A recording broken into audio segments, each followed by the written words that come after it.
کوئی نقصان پہنچانا چاہے نہیں پہنچا سکتے مگر جو کچھ اللہ نے لکھ دیا ہو، اور تمام انسان مل کر تمہیں کوئی نفع پہنچانا چاہے نہیں پہنچا سکتے مگر وہ شے جو اللہ نے طے کر دی۔ آپ پھر میں کہوں گا ذرا طاری کیجئے، اسے فرض کیجئے، اسے سوچئے، اگر اس حدیث پر ہمارا دل ٹھکا ہوا ہو تو کسی سے ڈر ہوگا؟ یہ مجھے نقصان نہ پہنچا دے، یہ میری رپورٹ خراب نہ کر دے، یہ میری انکریمنٹ نہ رکوا دے، یہ میرا یہ نہ بگاڑ دے، یہ میرے یہ نقصان نہ پہنچا دے، اس کا ڈر، اس کا ڈر، اس کا خوف، اس کی خوشامد، اس کے لیے جا کر طرح طرح سے اپنی عزت نفس کو ذلیل کروانا اس کے سامنے، یہ سب کچھ کیوں کرتا ہے انسان؟ جب سمجھتا ہے کہ اس کے ہاتھ میں میرا کوئی نفع ہے، اس کے ہاتھ میں میرے لیے کوئی ضرر ہے، یہ مجھے کوئی غضب پہنچا سکتا ہے، یہ مجھے کوئی نقصان پہنچا سکتا ہے، یہ میرے کوئی کام بنا سکتا ہے، یہ میری کوئی ضرورت پوری کر سکتا ہے، اسی کا نام شرک ہے۔ جہاں آپ نے یہ سمجھا کہ غیر اللہ کے اندر کوئی طاقت موجود ہے وہی شرک ہے۔ بتوں سے تجھ کو امید ہے، خدا سے نو امیدی، مجھے بتا تو صحیح اور کافری کیا ہے؟ شرک تو یہ ہے جس پر بھی تمہیں یہ خیال ہے کلمہ ہے، یہ کلمہ سوم لا حول ولا قوت الا باللہ، ذرا اس پر دل کو کبھی اگر آپ تصور کریں پھر فرض کریں، دل ٹھک جائے، اس پر کوئی طاقت نہیں۔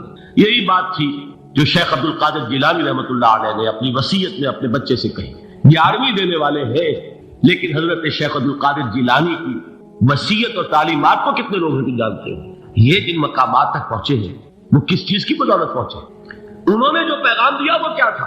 اے میرے بچے، جس طریقے سے قرآن مجید میں حضرت لقمان کی نصیحتیں جو ہے نقل کر دی گئی ہیں، میں یہ عرض کروں گا بالفرض اگر قرآن حضرت عبد القادر جیلانی کے بعد نازل ہوا ہوتا تو شیخ عبد القادر کی یہ نصیحتیں بھی قرآن میں درج ہوتی۔ اتنی اونچی نصیحتیں ہیں۔ اے میرے بچے، اس حقیقت کو ذہن نشین کر لے، لا فاعل فی الحقیقت ولا مؤثر الا اللہ، اس کائنات میں نہ کوئی فاعل حقیقی ہے نہ مؤثر حقیقی ہے سوائے اللہ۔ کسی شے میں کوئی تاثیر نہیں اگر اللہ نہ چاہے، آگ جلا نہیں سکتی اگر اللہ نہ چاہے، پانی ڈبو نہیں سکتا اگر اللہ نہ چاہے، زہر ہلاک نہیں کر سکتا اگر اللہ نہ چاہے، کوئی چیز فائدہ نہیں پہنچا سکتی اگر اللہ نہ چاہے۔ تو در در پہ کیوں سر جھکاتے ہو؟ در در پر کیوں جب عیسائی کرتے ہو؟ سب کے سامنے کیوں ہاتھ پھیلاتے ہو؟ ایک اللہ سے مانگو، ایک اللہ کے سامنے زمین پر اپنی جبین رکھو۔ لا فاعل فی الحقیقت ولا مؤثر الا اللہ۔ نظر آتا ہے ہمیں کہ پانی پیاس بجھا دیتا ہے، پیاس بجھانے کی صلاحیت پانی میں نہیں ہے، اللہ کے اذن سے۔ کھانا بھوک مٹا دیتا ہے، بھوک مٹانے کی صلاحیت کھانے میں نہیں ہے، اذن رب میں۔ دیکھیے یہی یقین تھا حضرت موسیٰ علیہ السلام کا واقعہ یاد کیجیے۔ سامنے سمندر آ گیا ہے، قوم دیکھتی ہے پیچھے کہ گرد و غبار کا طوفان، معلوم ہوا کہ فرعون اپنے لشکر سمیت آ گیا۔ لشکر جب چلتا تھا تیز رفتاری کے ساتھ تو گرد و غبار کا جو طوفان اٹھتا تھا اس کا تصور کیجیے، اور لمحہ بلمحہ وہ قریب آ رہا ہے۔ پوری قوم نے کیا کہا؟ اے موسیٰ انا لمدرکون، اے موسیٰ ہم کو پکڑے گئے۔ قرآن مجید نے تو یہاں وہ باتیں نہیں لکھی ہیں لیکن تورات میں یہ درج ہے کہ بنی اسرائیل جھگڑنے لگے، دست و گریبان ہو گئے موسیٰ کے ساتھ۔ موسیٰ نے یہ فرمایا لا کر، اس سے تو ہم ہی بہتر تھے، وہاں کھانے کو ملتا تھا، زندگی تو تھی، بیگار ہم کر رہے تھے، موت تو نہیں تھی۔ اب جو کچھ ہوگا اس کا تصور کرو، جس طریقے سے ہمارے ٹکڑے اڑائے جائیں گے۔ تو لڑ رہے ہیں حضرت موسیٰ علیہ السلام، یہ تورات کی تفصیل ہے۔ قرآن میں صرف اتنا آیا ہے، پریشان ہو کر انہوں نے کہا انا لمدرکون، موسیٰ ہم کو پکڑے گئے۔ اس وقت موسیٰ کا جواب کیا ہے؟ کلا ان معی ربی سیہدین، نہیں، میرے ساتھ میرا رب ہے، وہ راستہ دے گا۔ بتائیے کہاں راستہ نظر آ رہا ہے؟ یہ ہے ایمان بالغیب۔ راستہ نظر نہ آئے تب اللہ پر یقین ایمان ہے۔ جیب میں پیسے ہو اور تب دل کو اطمینان ہے تو ایمان کس پر ہوا؟ پیسے پر، اللہ پر نہیں۔ جب وسائل و ذرائع نہ ہو اور پھر یقین ہو کہ اللہ مسبب الاسباب ہے، وہ اسباب کا پابند نہیں ہے، وہ اسباب کا محتاج نہیں ہے، اسباب اس کے محتاج ہیں۔ اگر یہ یقین ہے تو اللہ پر ایمان ہے، یہ نہیں ہے تو تمہارا ایمان اسباب پر ہے، وسائل پر ہے، ذرائع پر ہے، مادیات پر ہے، اللہ پر نہیں۔ اس وقت کہاں راستہ تھا؟ کوئی راستہ تھا؟ سمندر ہے اور ادھر سے لشکر آ گیا ہے۔ کلا ان معی ربی سیہدین۔ اب دیکھیے ایمان کہہ دینا آسان ہے، ہوا معکم اینما کنتم، جہاں کہیں بھی تم ہوتے ہو اللہ تمہارے ساتھ ہوتا ہے، لیکن اس کا یقین قائم ہو جائے تو زمین و آسمان کا فرق واقع ہو جائے۔ یہی بات ہوئی حضور کے ساتھ۔ غار ہے، چھپے ہوئے ہیں محمد رسول اللہ اور آپ کے وہ یار غار ابو بکر صدیق رضی اللہ تعالی عنہ۔ اقبال نے حضرت ابو بکر کی شان میں چند اشعار کہے صرف، لیکن واقعہ یہ ہے کہ بھاری بھاری نظموں پر اور قصیدوں پر بھاری ہے، طویل ترین نظمیں اور قصیدے ہیں ان پر بھاری ہے۔ ہمت ابو بکر کی ہمت جو ہے، کشت ملت را جو اب جیسے بارش سے کھیتی اپجتی ہے، ابو بکر کی ہمت اور عزیمت اس امت کو اسی طرح سینچنے والی ہے۔ ثانیے اسلام و غار و بدر و قبر، وہ دوسرے تھے اسلام میں، دوسرے پہلے کون تھے؟ انا اول المومنین، حضور کی بات ہے، سب سے پہلا ایمان لانے والا میں، دوسرے ابو بکر۔ ویسے ہمارے ہاں یہ چلتا ہے اختلاف، حضرت علی پہلے ہیں کہ حضرت ابو بکر پہلے ہیں، لیکن اس میں بڑی خوبصورت تصویر قائم کی ہے علماء نے، اور بہت صحیح ہے۔ چار کے بارے میں فیصلہ ہی مت کرو کہ کون پہلے، ان کی ایک عجیب تقسیم کر دی ہے۔ آزاد مردوں میں، بالغ مردوں میں سب سے پہلے ابو بکر، بچوں میں سب سے پہلے علی، خواتین میں سب سے پہلے خدیجہ، اور غلاموں میں سب سے پہلے زید بن حارثہ۔ بڑی پیاری تقسیم ہے، یہ چاروں ہی پہلے ہیں، ہر ایک کے لیے ولیت ہے۔ اور واقعہ یہ ہے کہ اگر زمانی اعتبار سے تعین ہوگا تو پہلے خدیجۃ الکبریٰ آئیں گی رضی اللہ تعالیٰ عنہ۔ کسی اور سے بات کرنے کی نوبت بعد میں آ سکتی ہے، پہلے تو اہلیہ محترمہ سے بات ہوئی، آتے ہی پہلی وحی ہوئی ہے، ابھی تبلیغ کا حکم نہیں تھا۔ کس کو بتایا واقعہ؟ ابھی اپنی نبوت کی تبلیغ کا تو حکم ہی نہیں آیا، واقعہ کس کا ہے؟ وہ خدیجہ کا۔ جب کہا ہے کہ خشیت علی نفسی، مجھے اپنی جان کا اندیشہ ہے، تو کیا جواب دیا خدیجہ نے رضی اللہ تعالی عنہا؟ وہ صدیقۃ الکبریٰ ہے، صدیقات جو ہے خواتین، ان میں چوٹی پر خدیجۃ الکبریٰ ہے رضی اللہ تعالی عنہا، اور صدیق جو مرد ہیں ان میں صدیق اکبر ہے ابو بکر صدیق رضی اللہ تعالی عنہ، لیکن صدیقات میں چوٹی۔ جب حضور نے فرمایا خشیت علی نفسی، کیا فرمایا، کیا عرض کیا، کیسے تسلی دی؟ نہیں، اللہ آپ کو ضائع نہیں کرے گا، آپ غریبوں کے ہمدرد ہیں، آپ مساکین کے تکالیف رفع کرنے والے ہیں، آپ بیواؤں کی سرپرستی کرتے ہیں، آپ مسافروں کی خدمت کرتے ہیں، اللہ آپ کو ضائع نہیں کرے گا۔ یہ یقین ہے اس خاتون کے اندر۔ خیر وہ ایک علیحدہ بات ہو جائے گی۔ میرے دل پر حضرت خدیجہ رضی اللہ تعالیٰ عنہ کی شخصیت کا بڑا گہرا نقش، جو وہ کوئی اور ہی وقت اور موقع ہوا تو بیان ہوگا۔ بہرحال اقبال نے ایک مصرے میں جو چار اولیتیں جمع کر دی ہیں، ہمت کشت امت را چو ابر، ثانی اسلام و غار و بدر و قبر۔ اسلام میں حضور کے بعد پہلے کون؟ ابو بکر۔ غار میں حضور کے ساتھ کون؟ ابو بکر۔ بدر کی رات اللہ کا رسول سرب سجود، وہ جھاڑ، وہ گھاس پھوس کی جو جھوپڑی بنائی گئی تھی، اور وہاں تلوار ننگی لے کر پہرا دینے والا کون؟ ابو بکر۔ اور اس حجرہ عائشہ میں محمد کے بعد سب سے پہلے دفن ہونے والا کون؟ ابو بکر رضی اللہ تعالیٰ عنہ صلی اللہ علیہ وسلم۔ وہ جو معاملہ میں سنا رہا تھا غار ثور کا، حضرت ابو بکر بھی حضور کے خیال سے لرز گئے ہیں۔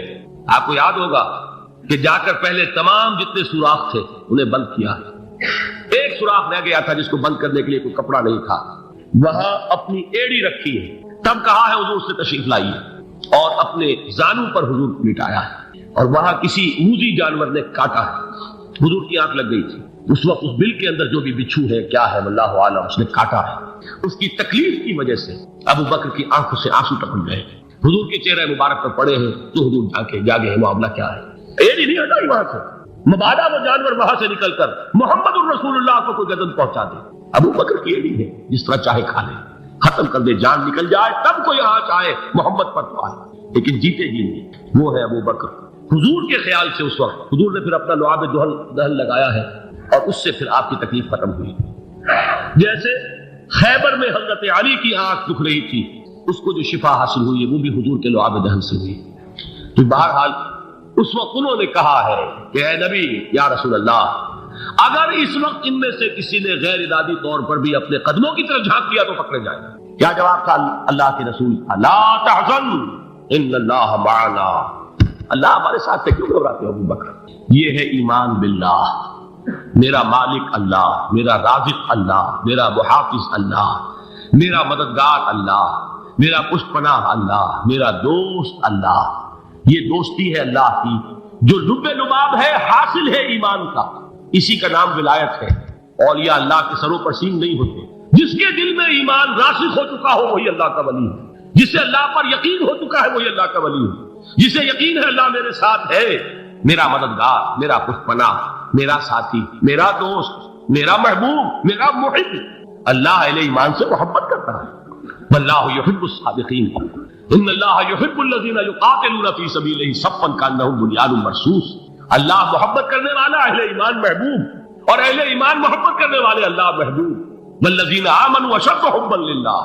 آپ تصور کیجئے جسے یہ رشتہ ایمان یا رشتہ ولایت حاصل ہو جائے، الا ان اولیاء اللہ لا خوف علیہم ولا هم یحزنون، آگاہ ہو جاؤ اللہ کے دوستوں کے لیے نہ کوئی خوف ہے نہ کوئی حزن ہے۔ اللہ کے ساتھ جتنا گہرا تعلق ہوگا اتنا ہی آپ اللہ کے لیے فاقہ جھیل سکیں گے، اتنا ہی آپ اللہ کے دین کے لیے۔ میں سناؤں جن میں حضرت مہدی کا تذکرہ کیا گیا ہے۔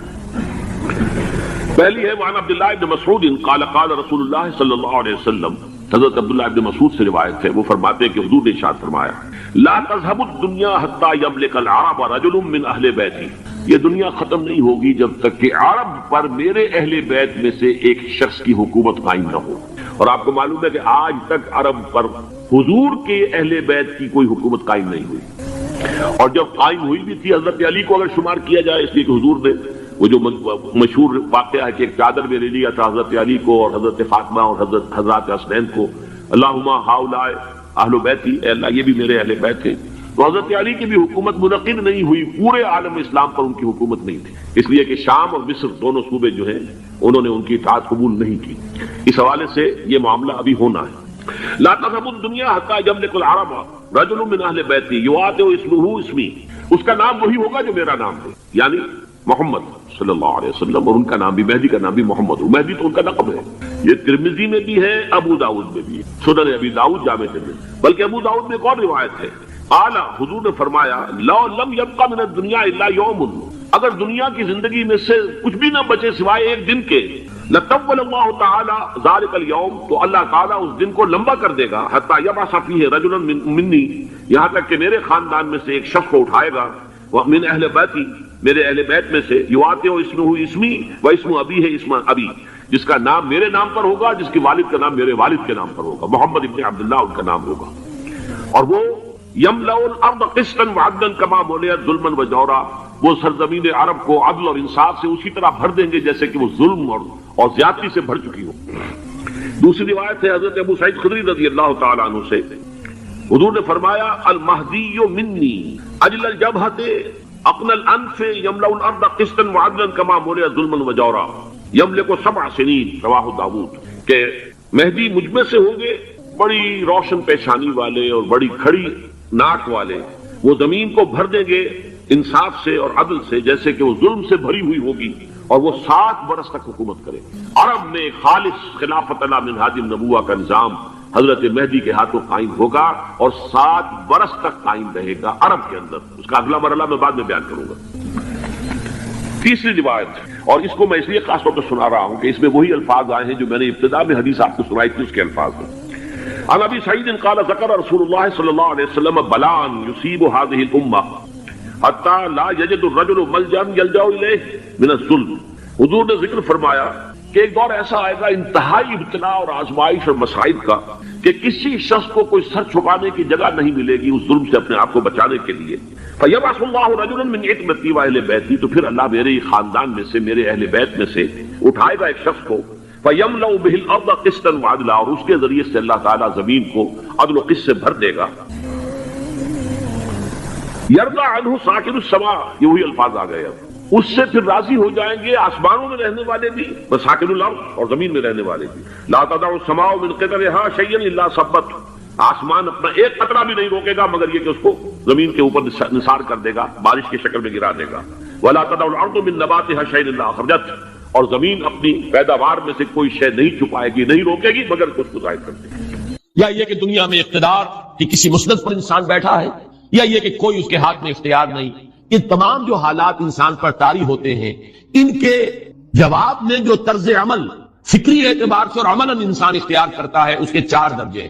پہلا درجہ ہے انتہائی گمراہی، ضل ضلالا بعیدا، وہ کیا ہے؟ اگر عزت ہوئی، نعمتیں ملی، فلاں دیوی یا دیوتا کی نگاہ کرم ہے، اس کی کرپا سے یہ ہو گیا، اور اگر کوئی تکلیف آ گئی، مصیبت آ گئی، معلوم ہوتا کہ فلاں دیوی یا دیوتا ہم سے ناراض ہو، یہ کالی دیوی کی طرف سے کوئی مصیبت آ گئی ہے، یا یہ کہ یہ لکشمی دیوی کی نگاہ کرم ہے کہ ہمیں دولت مل گئی ہے۔ یہ تو ہے شرک۔ شرک ہونے کے اعتبار سے یہ ہے ضل ضلالا بعیدا، انتہائی پستی. اس پستی سے اوپر آئیں گے تو توحید کی پہلی منزل ہے. عزت بھی اللہ نے دی. اگر کوئی تنگی آ گئی، فقر، تکلیف، کوئی ذلت، رسوائی، یہ بھی اللہ کی طرف سے. ایک اعتبار سے تو انسان ہدایت پر آ گیا. بڑی گہرائی تھی اس گندگی کی اور اس خباثت کی جو شرک جس کا نام ہے، اس سے انسان نکل آیا نجاست سے. توحید تو ہے لیکن ابھی اس میں اس کی گمراہی کا ایک ایلیمنٹ شامل ہے، اور یہ گمراہی سے جب تک آگے نہیں آئے گا، اوپر نہیں ابھرے گا، اس کا طرز عمل کیا ہوگا کہ ذرا کچھ مل گیا، عزت مل گئی، پھولے نہیں سما رہے، اب زمین پر قدم نہیں ٹک رہے، گردن اکڑ رہی ہے، کہیں محرومی ہو گئی، کوئی تکلیف آ گئی، کوئی مشقت، فقر آ گیا، اب بجھ کر رہ گئے. ان دونوں کیفیات میں انسان کا پینڈولم جو ہے وہ ایکسٹریم کو جائے گا. یہ کب ہوگا؟ جبکہ انسان یہ سمجھتا ہے کہ اس دنیا میں جو دولت مل گئی یا عزت مل گئی تو یہ گویا کہ بڑی کوئی قابل فخر شے ہے، اور اگر یہاں پر کوئی تکلیف آ گئی، کوئی مصیبت آ گئی، فقر و فاقہ آ گیا تو یہ گویا کہ بہت ہی اہانت آمیز شے ہے. اگر یہ انسان سمجھے گا تو طرز عمل وہ نکلے گا نتیجے کے طور پر جو میں بیان کر چکا ہوں. یہ گمراہی ہے. اس گمراہی سے نکلیں گے تو آپ کس مقام پر آئے؟ دوسری منزل ہدایت کی کیا ہے؟ نہ یہ عزت ہے نہ یہ ذلت ہے، دونوں حیثیتیں برابر ہیں. یہ امتحان ہے. اسی لیے ان دونوں آیتوں میں ایک لفظ قدر مشترک ہے، اذا مبتلاہ فاما الانسان اذا مبتلاہ ربہ فاکرمہ ونعمہ. یہ بھی ایک ابتلا ہے، آزما رہا ہے اللہ. کبھی وہ دے کر آزماتا ہے، کبھی چھین کر آزماتا ہے، کبھی فقر و فاقہ سے آزماتا ہے، کبھی وہ کثرت دولت اور کثرت مال سے آزماتا ہے، کبھی وہ صحت دے کر آزماتا ہے کہ یہ قوت اور توانائی اور صحت جو میں نے دی ہے یہ اس میں کیا کرتا ہے، کبھی وہ مرض کے ذریعے سے آزماتا ہے کہ صبر کرتا ہے کہ نہیں کرتا. ہمارے لیے شکوہ اور شکایت تو اس کی زبان پر نہیں آ جاتی، نالا و سیول تو نہیں آ جاتا، تکلیف جھیلتا کہ نہیں جھیلتا، اس میں تحمل ہے کہ نہیں ہے، تو صبر کرتا ہے یا شکر کرتا ہے. یہ دونوں کیفیات در حقیقت اس اعتبار سے مساوی ہے. یہ بھی امتحان، یہ بھی امتحان. یہ حقیقت جب سامنے ہوگی اب وہ پینڈولم جو ہے وہ بہت کم ہو جائے. یعنی انسان میں طبعی طور پر تو ایک اثر ہوتا ہے غیر اختیاری. کسی چیونٹی نے کاٹا آپ کے پاؤں پر، آپ اپنا پاؤں ہٹا لیں گے، اس میں کوئی ارادہ نہیں، یہ ریفلیکس ایکشن ہے، غیر اختیاری فیل. اس حد تک تو انسان ضرور متاثر ہوتا ہے، اس سے تو کوئی انسان جو ہے وہ بلند تر نہیں ہو سکا. حضرت ابراہیم رضی اللہ تعالیٰ عنہ حضور کے وہ نومولود فرزند انتقال جب ہو رہا تھا، آپ کی آنکھوں میں آنسو آ گئے. اب یہ طبعی اثر ہے، ایک فیل ہے، انفعالی کیفیت ہے جو بالکل طبعی ہے، لیکن یہ نہیں کہ اس کی وجہ سے انسان کی زبان پر کوئی شکوہ آ جائے، کوئی شکایت آ جائے، یہ نہیں ہوگا. یہ ایمان کے منافی ہے. اسی طریقے سے اگر کوئی خوشی ہوئی ہے تو چہرے کے اوپر ایک نکھار آ جائے گا، تبسم آ جائے گا. اس سے زائد اس حد تک تو یوں سمجھیے کہ انسان کا طبعی تقاضا ہے. اس سے زیادہ یہ پینڈولم اگر سوئنگ کر رہا ہے تو گویا کہ اس حقیقت سے انسان محجوب ہے کہ یہ بھی امتحان ہے، یہ بھی امتحان ہے، جو ہم سورہ حدید میں پڑھ چکے ہیں. ما اصاب من مصیبت فی الارض ولا فی انفسکم الا فی کتاب من قبل ان نبراها ان ذلک علی اللہ یسیر لکی لا تعصوا علی ما فاتکم ولا تفرحوا بما آتاکم. اللہ تمہیں کچھ دے تو اتراؤ مت، اللہ تم سے کچھ چھین لے تو اس کے اوپر افسوس مت کرو.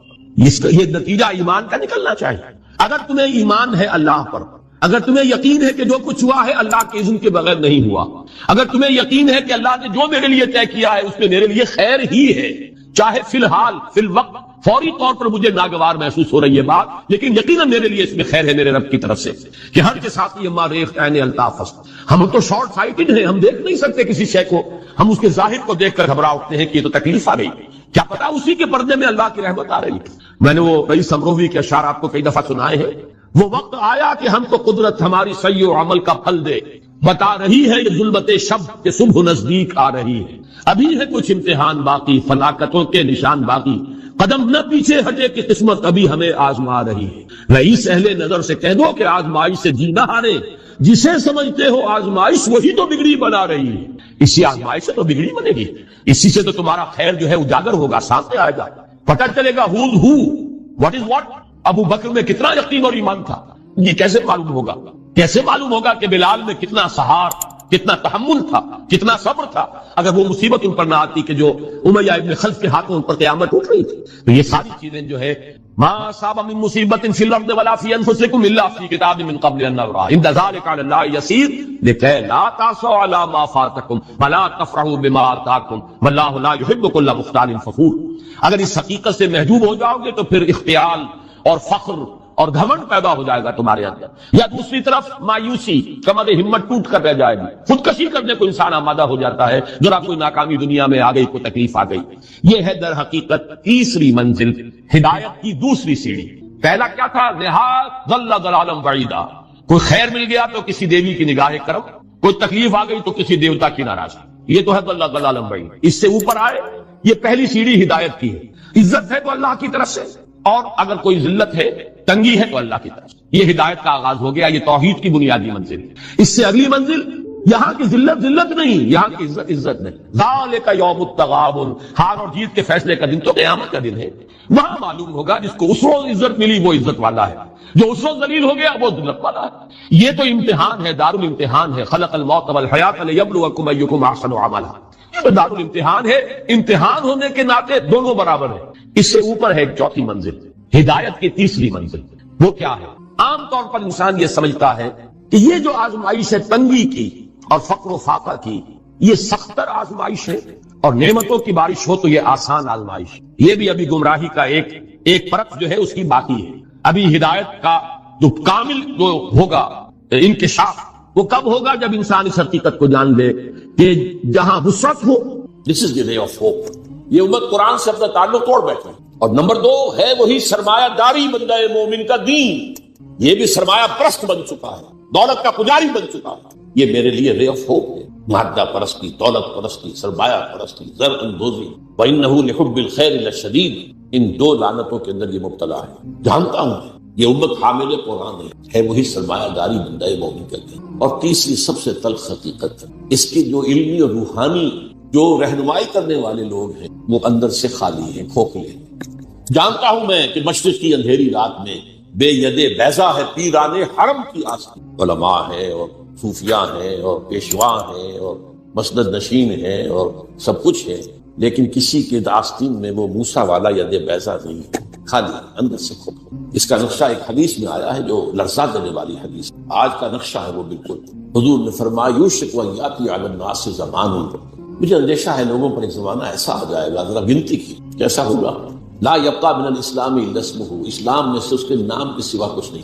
کہاں ہے اسلام دنیا میں؟ دکھاؤ، اجتماعی سطح پر دکھاؤ کہاں ہے۔ بھلا یبقى من القرآن الا رسمہ، اور قرآن میں سے سوائے اس کے رسم الخط کے کچھ نہیں بچے۔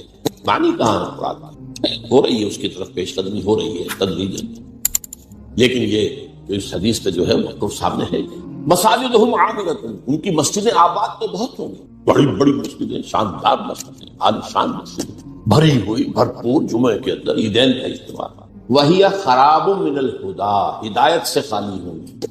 ایک رسم پرستی ہو رہی ہوگی، ریچولزم ہو رہی ہوگی، رہ گئی رسم اذاں روح بلالی نہ رہی، رہ گئے فلسفہ، رہ گیا تلقین غزالی نہ رہی۔ اور آخری بات، علماؤہم شر من تحت عدیم السماء، ان کے علماء آسمان کی چھت کے نیچے کی بدترین مخلوق ہوں گے۔ من عندہم تخرج الفتنۃ وفیہم تعود، ان کے اندر سے فتنے برآمد ہوتے رہیں گے، فلاں کافر، فلاں یہ، فلاں وہ، فلاں وہ، اور فتنے ان کے اندر ہی جو ہے داخل ہوتے رہیں گے دوبارہ۔ یہ حدیث ہے۔ بہرحال یہ صورت تو ہے، لیکن ابلیس عجیب بات کہتا ہے، وہ میں چاہتا ہوں سمجھ لیں، وہ فلسفے کا بڑا ایک گہرا مسئلہ عصر حاضر کے تقاضاؤں سے ہے، لیکن یہ خوف ہو نہ جائے آشکارا شر پیغمبر کہیں۔ مجھے مسلمانوں سے اتنا خوف نہیں ہے کہ یہ دوبارہ شر پیغمبر کو لے آئیں گے، عصر حاضر کے تقاضاؤں سے خوف ہے۔ یہ کیا بات ہے؟ آپ نے کبھی سوچا بھی نہ ہوگا شاید۔ دیکھیے یہ ایک فلسفہ ہے، ہیگل کا ہے، پھر اسی پر مارکس کا فلسفہ آیا ہے، میٹیریلزم، ڈائلیکٹیکل میٹریل۔ وہ فلسفہ کیا ہے؟ دنیا میں ایک سلسلہ چل رہا ہے، تصادم اور ارتقاء۔ ایک نظریہ سامنے آیا، اسے انسان نے ٹرائی کیا، اس کی خرابیاں ظاہر ہوئیں، تو اسی کی کوکھ سے اس کا ایک اینٹی تھیسس وجود میں آ گیا۔ اب دونوں میں ٹکراؤ ہوا، ان دونوں کے ٹکراؤ سے ایک نئی چیز، تیسری چیز ڈیولپ ہو گئی جو پہلے سے بہرحال بہتر ہوئی۔ اب جو یہ نئی چیز بنی یہ خود تھیسس بن جاتا ہے، کیونکہ یہ بھی آسمانی ہدایت پر مبنی نہیں ہے، اندھے بہرے مادے کا سفر ہے جو